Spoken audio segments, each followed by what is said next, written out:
Hello guys, welcome back to my channel. এতিয়া মই কন্যাক লা গান একটা গান দেখাই দিব আছে। এটো তো মই নিজে কম্পোজ করার নহয়, হলি কেনা মানু লাগা ইউটিউব চ্যানেল অলরেডি দিনা আছে। হলি মই একদম ভাল লাগিছে এটো পৰা। এটো একবার গায়না আপলোড কৰি দিব নেকি কইনা এনেকা আনি আছে। এটো গানা লাগাতো বলে তো এটো গানা তো বলে তো আনচাও কন্যাক তাই পৰা গা লাগা আছে আৰু এটো তো আপংস কন্যাক নাগা তাই লগা channel দি থাকিব ইউটিউব মই তাহলা channel বি স্ক্রিন দিয়ে আৰু ডেসক্রিপশন দি আছে আমি মৰম বাজাইনা তানকে সাপোর্ট কৰি দিবি সাবস্ক্রাইব আৰু লাইক কৰিনা আৰু এটো গানা শুনি কিনা এনজয় কৰি দিগনা আমি এটো জানাই দি আছে এতিয়া মই রুম দি আছে এন্ড দেন মোৰওভাৰ নেবাৰ্স কান আছে দিবা মই আস্তে এবা কথা কৰি আছে বিয়া না পাবে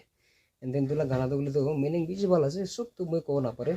এতিয়া বেছি লম্বা হৈ যাব হলি শর্ট তে মই কল মন যাদো রেডি করি না থাকিব কইনা এতুলা গানা আছে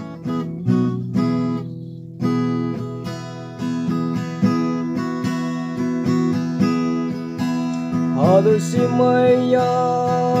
maka tong yu ya yang sip sia wenga mala ibak owa pai taki saji Enyi teman-teman olakyang Yung warang sip siya tumayen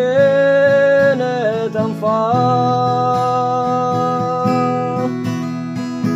Anu kado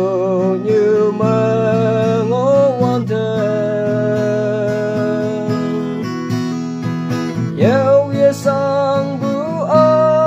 sai me bu yen tam fa ayen la na ling tam fa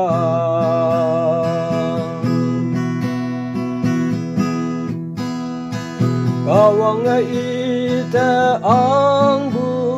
asai Ada dengai kan ngaya bainang Vui liang ngola khi bak ye chi Ibak amai sa kasin lakyang Yung warang sip siya yen etam fa Anu kado nyumeng owanten Yeu yesang bu asai mabu yen tam fa Ayen la na li tam fa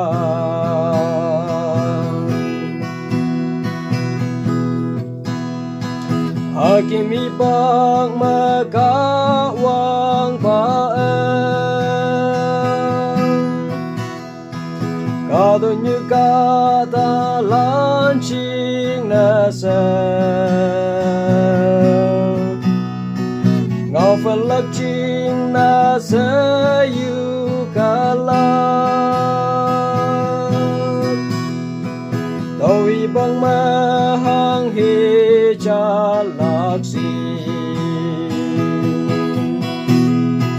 Yung wanang sip siya tumayen etang fa Aru kado nyumeng owanten Yeu yesang bu asai mabu yen tam fa Ayen la na ling tam fa Yung warang sip siya tumayen phang anu kado như mengô quan thân yêu yêu sang bu asai ma bu yen tâm phang ayen la na ling tâm phang.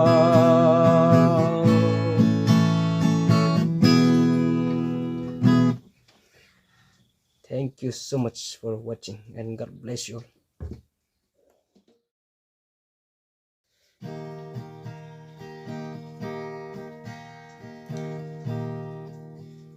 Hey, hey, hey. कारण चला गया रे. सोलर आ जाओ, सोलर बाबू.